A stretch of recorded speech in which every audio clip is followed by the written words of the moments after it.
Monsieur le Président. Merci, Monsieur le modérateur. Mesdames et Messieurs les présidents ou secrétaires généraux des partis politiques de l'opposition, honorables députés et sénateurs de l'opposition, Mesdames et Messieurs, en vos diverses qualités respectives, permettez-moi de prime abord de saluer votre présence massive à ces conclaves de l'opposition politique congolaise qui se tient à un moment particulièrement difficile de notre pays. Avant de m'étendre sur mon propos, je voudrais remercier le comité organisateur de ce conclave qui finalement a tenu ses promesses. D'aucuns peuvent se douter des pesanteurs multiples qui pouvaient faire de cette rencontre un avorton. Mais Dieu merci, nous y sommes. L'idée du conclave de l'opposition est née de la déclaration du centre Betani de Kinshasa, Gombe, pendant que tout le monde attendait la convocation du dialogue national par le président de la République. À cette époque, l'opposition avait émis le vœu de se retrouver pour définir un cahier de charges commun à défendre au dialogue national afin de ne pas parler en ordre dispersé. L'opposition ne se doutait de rien car elle créditait tout le monde de la présomption de bonne foi, c'est-à-dire l'organisation et la tenue d'un dialogue conforme à l'accord cadre signé le 24 février 2013 à Addis Abeba et la résolution 2098 du Conseil de sécurité des Nations Unies du 27 mars 2013. Mais quelle n'a pas été la surprise, à tous les moins, au niveau de mon parti, l'Union pour la Nation congolaise, et je suis sûr d'autres partis de l'opposition, de constater que le président de la République a par ordonnance créé et organisé d'avance ce qu'il a appelé les concertations nationales. En effet, cette ordonnance s'écarte d'abord de son propre exposé des motifs constitués par les rapports adressés au président de la République, par le président des deux chambres législatives, ensuite de l'accord cadre ainsi que de la résolution 2098 du Conseil de sécurité des Nations Unies, et enfin cache mal la volonté du pouvoir de régenter ce forum en s'assurant une représentation plus que majoritaire. Dans les rapports susmentionnés des deux présidents, on peut lire cette phrase tirée de la résolution 2098. Je cite: à organiser avec les bons offices de l'envoyé spécial du secrétaire général des Nations Unies et du représentant spécial du secrétaire général des Nations Unies un dialogue politique transparent, sans exclusive, entre toutes les parties présentes congolaises en vue de favoriser la réconciliation et la démocratisation et encourager l'organisation d'élections provinciales et locales crédibles et transparentes. Fin de citation. Il est clair que le président de la République n'a pas tenu cet engagement qui découle de l'accord cadre d'Addis Abeba et qu'il a signé, celui-ci ayant été pris en compte par la résolution pré-rappelée. En effet, vous aurez constaté que la résolution de l'ONU parle d'un dialogue politique transparent et sans exclusive de toutes les parties prenantes congolaises, en s'arrogeant une participation majoritaire. Le pouvoir, non seulement qu'il viole les instruments juridiques internationaux ayant force supérieure à la loi interne en vertu de l'article 215 de la Constitution, mais aussi force légère en minant les terrains d'avance. C'est pourquoi l'INC, mon parti, confirme la déclaration qu'elle a signée le 1er juillet 2013 avec d'autres partis de l'opposition et personnalités pour affirmer haut et fort qu'elle participerait au dialogue national que si celui-ci s'est conformé à l'accord cadre d'Addis Abeba ainsi qu'à la résolution 2088. Et s'il était préparé par un comité paritaire chargé d'en définir notamment l'ordre du jour, les mécanismes internationaux de facilitation des médiations et ceux du suivi de mise en œuvre des résolutions qui en découleront. Mesdames et Messieurs les Présidents, honorables députés et sénateurs, j'ai tenu à vous rappeler la position claire de mon parti afin d'éviter tout équivoque. Il est donc clair et hors de question pour l'INC, mon parti, de participer à ce qui paraît comme un congrès de la majorité présidentielle. Nous ne ferons donc pas route ensemble avec ceux qui, dans leur liberté, penseraient le contraire. Pour mon parti, la consigne donnée à tous et à chacun, et l'expression, je l'emprunte d'Étienne Tshisekedi, Wamulumba, le peuple d'abord. C'est clair, mesdames et messieurs, que pour l'Union pour la nation congolaise des assises, les présents conclaves doivent viser prioritairement les intérêts du peuple congolais. Je nous exhorte donc de nous débarrasser du vieux démon qui nous a toujours hantés à l'occasion de ces genres de rencontres, à savoir les agendas personnels, les calculs politiciens, les partages du pouvoir, les transitions politiques sans fin. Nous devons en effet faire échec à tout projet visant une nouvelle transition qui serait en réalité l'arbre qui cache la forêt. La révision de la Constitution, dans le but d'empêcher l'alternance démocratique en 2016. S'agissant de la révision constitutionnelle, qui ressemble aujourd'hui à un secret de polichinelle, nous retenons des signaux clairs ci-après qui mettent à nul les tensions du pouvoir en place. L'organisation chaotique des élections de 2011, en s'arrogeant une majorité factice des députés élus, d'autres invalidés et d'autres nommés.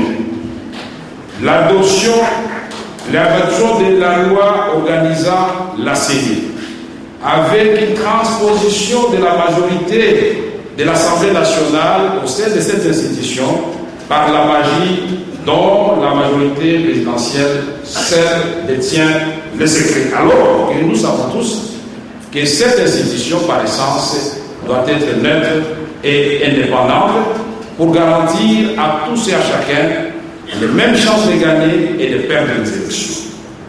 Les pavés jetés dans la mare à travers la sortie du livre du professeur ordinaire à la faculté des droits, M. Évariste Bochard, secrétaire général du parti présidentiel, ouvrage intitulé Entre la révision constitutionnelle et l'inadmission de la nation. La sortie de ce livre a suscité la colère et l'indignation dans des milliers scientifiques, politiques, de la société civile, l'Église catholique et la ZADO, notamment, et au sein de notre population.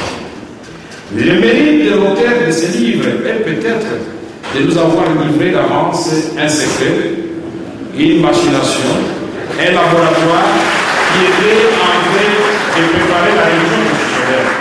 Et pour cela, je voudrais que l'auditoire puisse saluer le patriotisme de M. Évariste Bochard de nous avoir arrêté.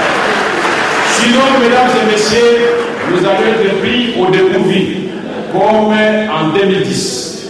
Mesdames et messieurs, la première question que nous devons nous poser est de savoir pourquoi un tel débat en ce moment. Car tout citoyen congolais, y compris l'auteur du livre, a le droit de coucher dans un manuel ses idées. Mais en même temps, nous devons dire que toute recherche scientifique qui défend une thèse poursuit un but ou vient apporter une réponse à un problème de société. La deuxième question, quelle est l'adéquation entre la révision constitutionnelle et la survie de notre nation? Notre nation est déjà en péril. La guerre au Nord Kivu, avec des viols et violences faites à la femme, des tueries massives et des placements de nos populations.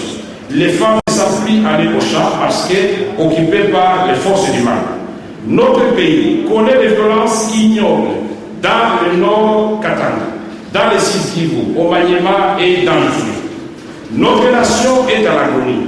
avec un Congolais vivant avec moins d'$1 par jour, avec une population dépourvue de tout, nourriture, soins de santé, moyens de transport, accès à l'éducation, logement décent.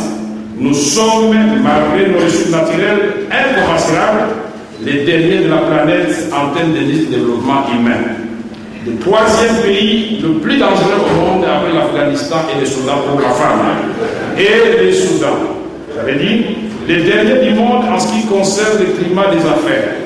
Plus de 600 taxes légales et illicites ou illégales. Les opérateurs économiques nationaux et étrangers sont devenus des véritables gibiers à traquer. La capitale mondiale du viol et de la corruption.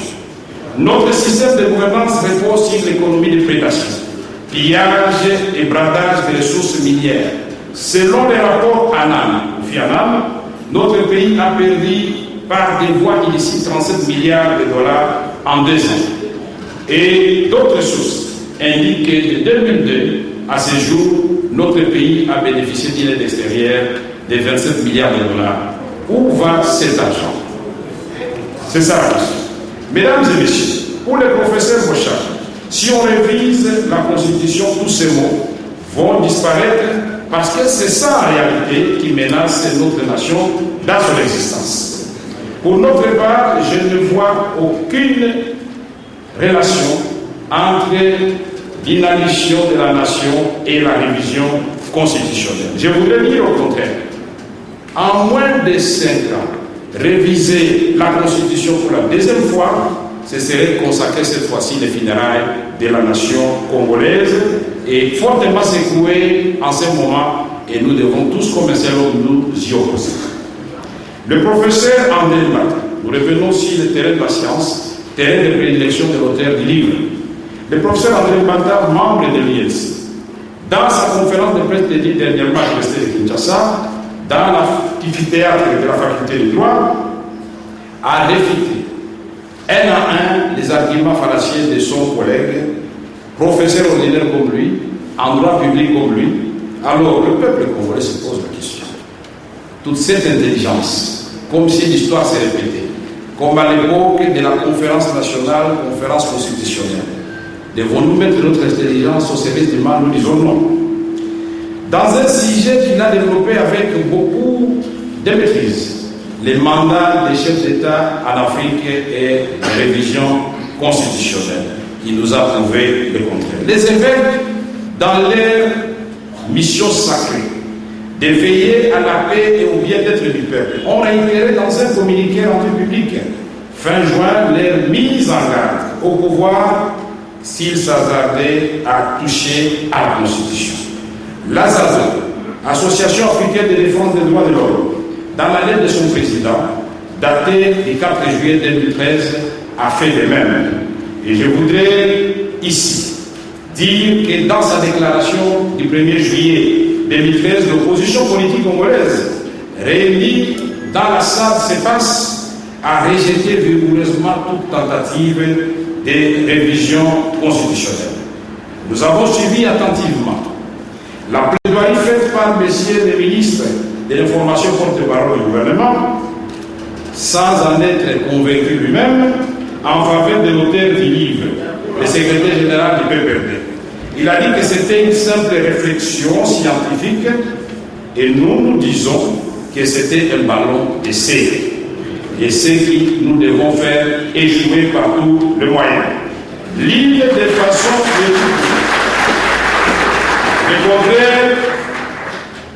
l'une des façons et unique façon de nous prouver le contraire est que la majorité présidentielle jure devant Dieu et le peuple congolais qu'elle ne va pas toucher à l'article 220 de la Constitution.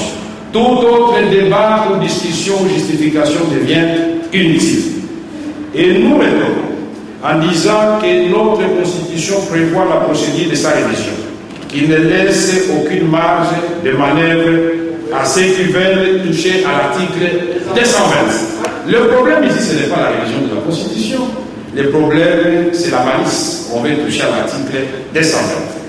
Le mot d'ordre à donner à notre peuple, jeunes, les femmes et les hommes qui aiment notre pays, et de rappeler, comme Lazado l'a bien dit, je cite, la responsabilité d'agir nous appelle, la responsabilité appelle l'action, maintenant sans peur, sans violence, mais dans le respect de la Constitution et les lois de la République démocratique du Congo.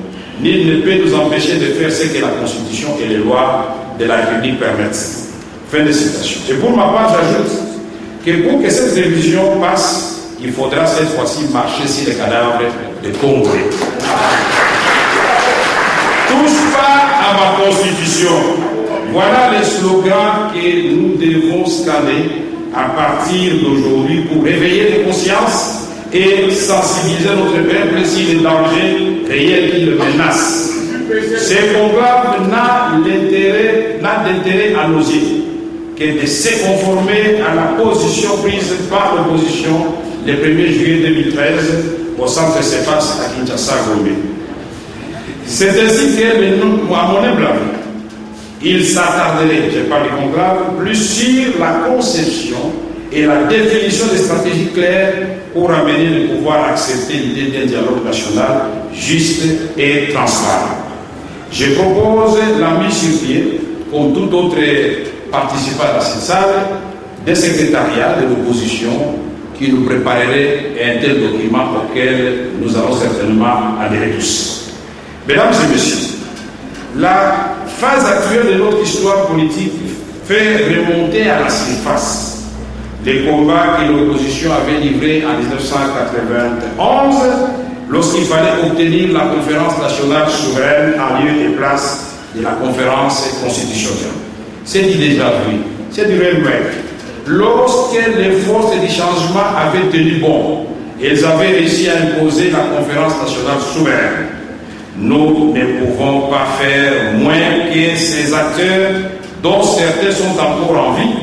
C'est de lier ici, pour moi, de saluer la bravoure de ceux qui sont tombés dans ces combats pourtant pacifiques.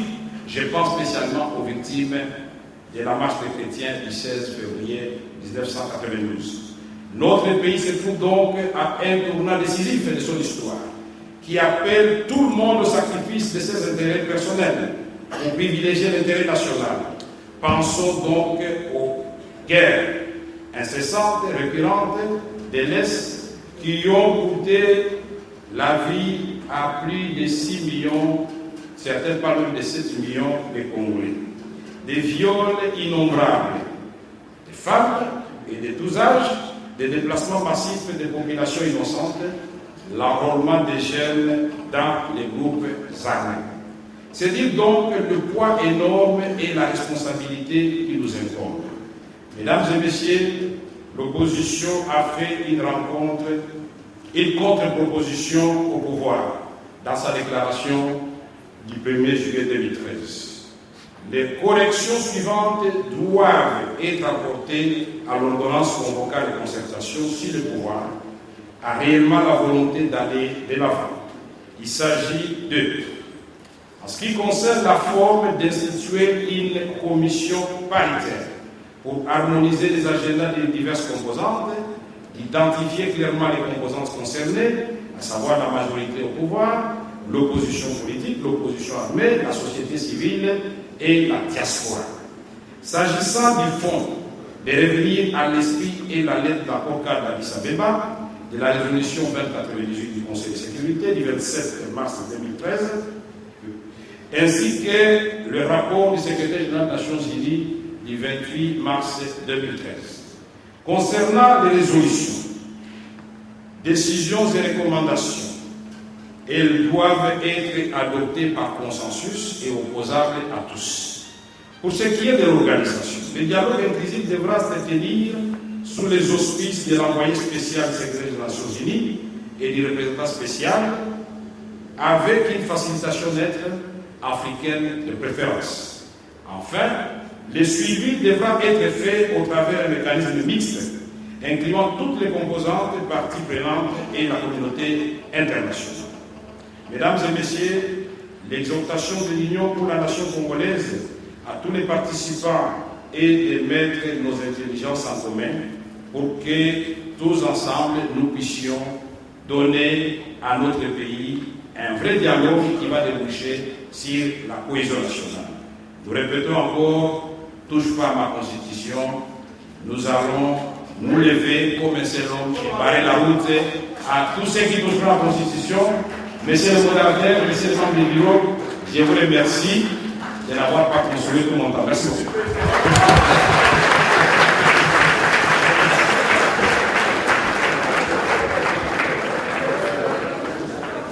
Nous remercions le président national de l'INC et maintenant la parole est accordée au président national de l'ATD.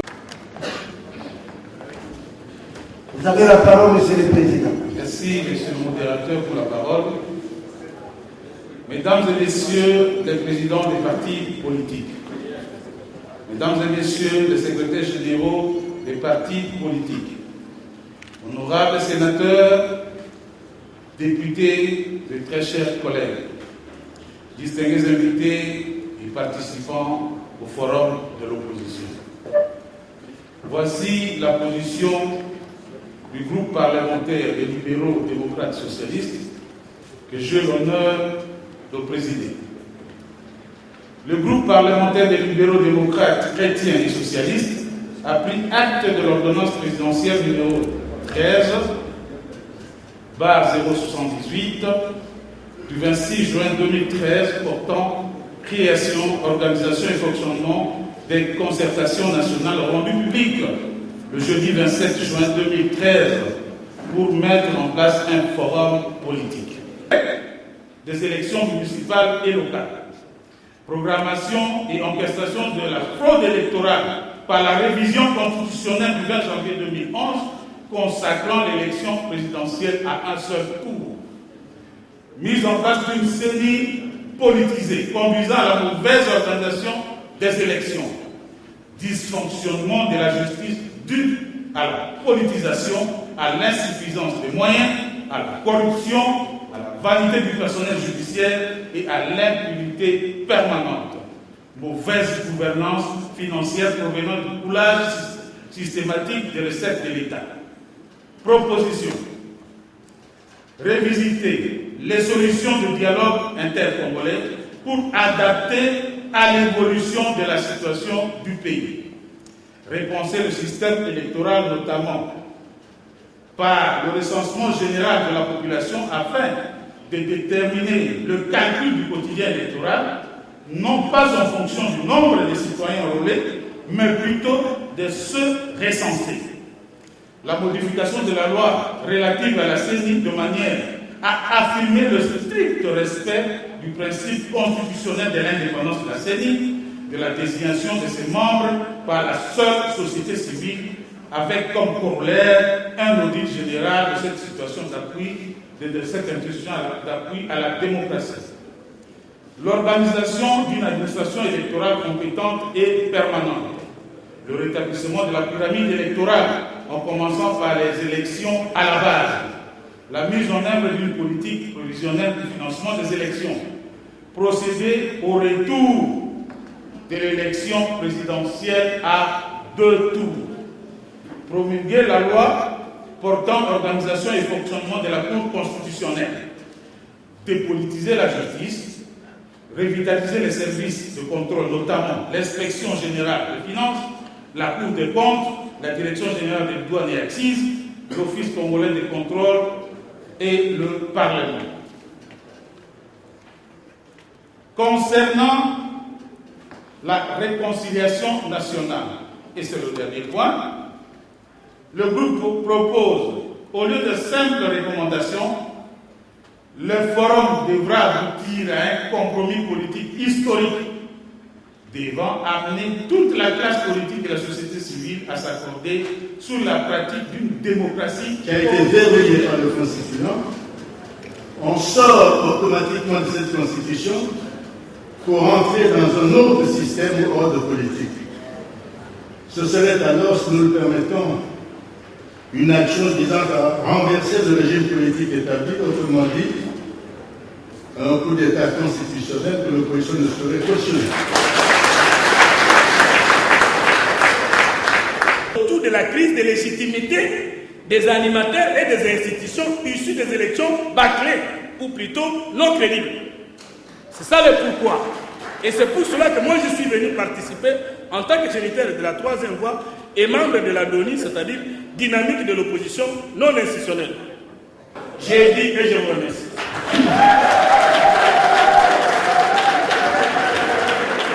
Nous pouvons clôturer et on se retrouve lundi 10h pour les commissions, 14h avec le débat. La séance est levée.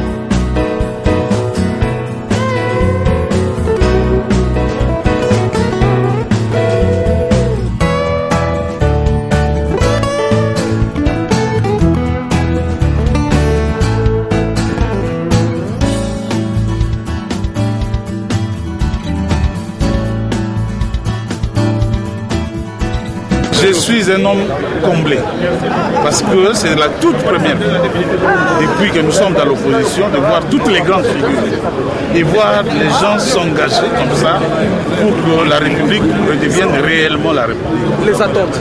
Les attentes, mais vous allez attendre les résolutions qui sortiront de ces conclaves. Au plus tard mardi, vous allez certainement, et le peuple congolais va se retrouver à travers nos résolutions. Je vois qu'il a dit une certaine opinion, l'opposition se met ensemble pour aller au partage du gâteau, aux concertations. Que répondez-vous quoi à cela? Tout à l'heure, vous avez entendu que l'opposition n'est même pas pressée pour aller dans n'importe quel dialogue. C'est que l'opposition recherche d'abord que le peuple congolais se retrouve. Ce n'est pas le souci primordial de l'opposition d'aller dans le partage de gâteaux, non. C'est que la République redevienne réellement la République. C'est moi qui vous conclave de l'opposition politique congolaise. Vous avez fait un brillant exposé dans la salle. Qu'est-ce qu'on peut bien retenir de vos revendications? Merci beaucoup. Nos revendications viennent ici renforcer nos thèses et options qu'on avait levées dans le communiqué ou la déclaration de l'opposition du 1er juillet. À savoir que l'ordonnance que le président de la République a publiée, convoquant les concertations, c'est autre chose sauf ce qui se trouve dans l'accord cadre d'Addis Abeba. Et là, je voudrais que vous compreniez, vous les journalistes et vos téléspectateurs, pour les gens de la radio, vos auditeurs, que l'accord cadre d'Addis Abeba, c'est la base, c'est la source qui a au fait donné naissance à la résolution 2098. Puisque quand les amis de la majorité essayent de faire de la démagogie, ils vous tendent l'accord cadre d'Addis Abeba et vous disent « Montrez-moi là où c'est écrit que ça devait être le dialogue inclusif. » Et moi je vous dis, la résolution 2098, c'est l'émanation de l'accord cadre d'Addis Abeba. Et il est dit clairement là-dedans qu'il s'agit du dialogue national inclusif ouvert à toutes les parties et qui sera conduit sous les auspices de l'envoyé spécial et du représentant spécial du secrétaire général des Nations Unies. C'est clair. En vue de la réconciliation nationale, de poursuivre la démocratisation à travers les élections provinciales et locales. Nous disons aussi que dans ce que nous avons dit aujourd'hui, l'ordonnance du président de la République a péché au niveau de la forme. Parce que le président de la République, avec un minimum d'humilité et de réalisme, devait comprendre qu'après les élections mal organisées, et lui-même a été le premier ou le deuxième à les reconnaître, il aurait pu comprendre si l'objectif visé, et ce qu'il avait dit le 15 décembre dans son discours devant les deux chambres, c'est-à-dire la cohésion, parce que beaucoup de gens lui prêtent l'initiative du dialogue. J'ai fouillé ces discours de fond en comble. Je n'ai vu nulle part où on fait allusion ni au dialogue ni aux concertations. Et donc si l'objectif était la cohésion nationale, il devait consulter les forces politiques de l'opposition, de la société civile et les personnalités qu'il juge importantes ou suffisamment significatives pour discuter, dialoguer avec les amis de la majorité de la société civile et de l'opposition non armée pour ramener la cohésion nationale, la paix dans notre pays. Nous disons aussi qu'au niveau du suivi, cette ordonnance n'agrée pas nos attentes.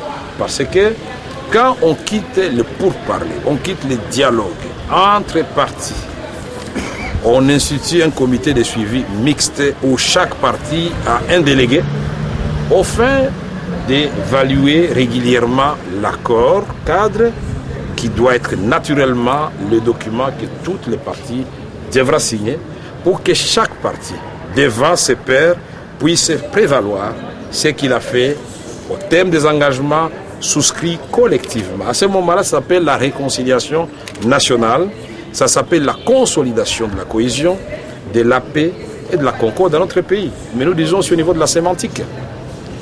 Je l'ai dit au début, quand on parle concertation, on peut se concerter, on se concerte généralement entre coéquipiers. Et quand on joue au match de basketball, quand on demande la pause, c'est pour faire quoi? C'est pour aller se concerter. Mais on n'est pas en guerre, on n'est pas en conflit.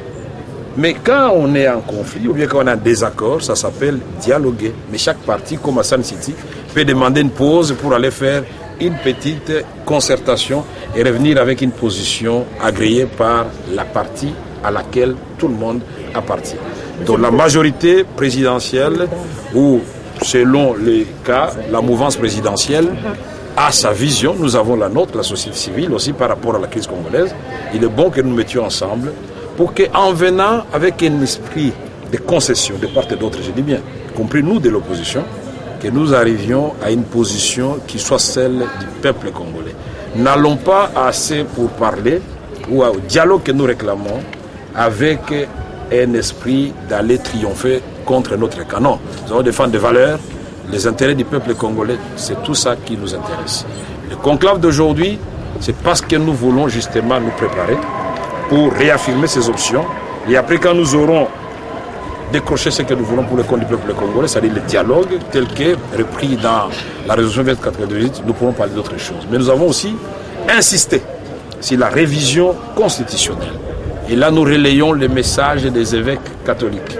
Nous relayons le message de la ZADO et d'autres ONG nationales et internationales. Touche pas à ma constitution. Il ne faut pas qu'on touche à la constitution. Et là, je donne la position de mon parti. Pas seulement l'article 220, tous les autres articles. Parce que nous connaissons la malice des politiciens congolais. Ils vont dire, oui, nous allons toucher seulement à tel article, puisque ce n'est pas verrouillé. Mais ça sera l'occasion de distribuer des dollars pour toucher à l'article 220. Ne donnons pas la chance à ceux qui veulent tripatouiller cet instrument important qui est le socle ou le pivot de nos institutions et des pays de le faire.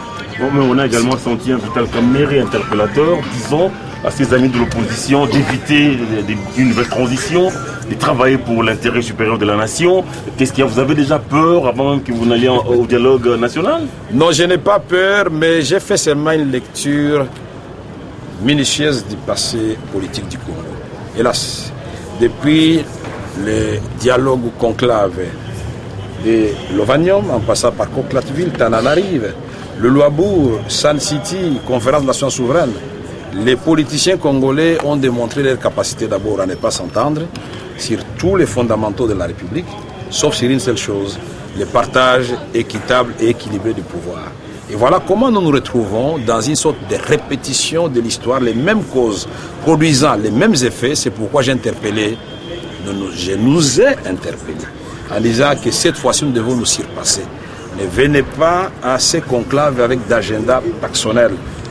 Ayons un tronc commun d'agenda pour notre peuple, pour que le Congo s'élève, cet éléphant qui est couché, qu'il marche avec les 9 voisins, que ce soit le pôle intégrateur qui va propager le développement en Afrique. Les jours où le Congo va s'élever, va marcher, l'Afrique noire va marcher, puisque nous aurons l'axe Johannesburg, Kinshasa, Lagos, et vous allez voir ce que l'homme noir est capable de faire quand non seulement il est libre, mais j'ajoute aussi à ce que Patrice Emery Lumumba avait dit. Il avait dit quand il est libre, moi j'ajoute aussi quand il est inspiré et quand il a la bonne volonté de bien faire. Et pouvons-nous savoir ce que ferait l'opposition si le gouvernement ne satisfait pas ces préalables? D'abord, c'est clair que nous ne participerons pas à une messe noire de la majorité présidentielle pour aller introniser les gens qui sont passés au pouvoir par la tricherie. Là, vous pouvez déjà les retenir. En ce qui concerne l'Union pour la nation congolaise, c'est clair. Les jours où les Vital Kamerhe sont partis à des pourparlers comme ça, je vous donne le l'autorisation de m'interpeller et à haute voix, même mener une campagne contre ma personne et mon parti. 2, nous avons un plan B. Nous n'allons pas le dévoiler ici. Nous sommes des partis politiques. Nous allons user de l'article 64 de la Constitution et toutes les lois qui nous permettent de réclamer et de revendiquer, de barrer la route à tout ce qui menace l'unité nationale et les droits des Congolais. C'est constitutionnel, c'est dans les lois de la République. Il ne faut pas croire qu'il y a des cadeaux à attendre de qui que ce soit. Nous devons chasser la peur. Mais le peuple qui nous écoute doit savoir que le destin, c'est entre ses mains. Il ne faut pas qu'il pense que c'est le politicien, vous de la presse. Quand nous suivons vos amis en France, aux États-Unis, mais c'est la presse d'investigation. Les grandes découvertes des pillages des ressources ou de l'argent de l'État. Mais en France, on a suivi le ministre Cahuzac, c'est qui l'avait dénoncé? C'est la presse. La politique a suivi après. Mais nous avons l'impression que vous, de la presse, vous oubliez que vous êtes le 4e pouvoir. Et donc, vous nous regardez, nous, les politiciens, en disant, bon, toutes les solutions sont entre vos mains. Vous aussi, vous devez prêcher les valeurs républicaines. C'est une exhortation que nous faisons. Et je félicite certains d'entre vous qui le font déjà très bien. Voilà. Il ne faut pas que je généralise. Merci, monsieur. Au regard de la crise actuelle que traverse le pays, nous devons parler d'une seule voix. Et pour parler d'une seule voix, pour avoir une même position, une position commune, il faut laisser les gens s'exprimer. C'est l'exercice que nous sommes en train de faire. Tous ceux qui ont demandé à intervenir sont en train d'intervenir, de façon à ce que, petit à petit, on puisse faire une synthèse de ce que chacun de nous pense et que nous puissions dégager une position commune que nous aurons à défendre lors du dialogue national.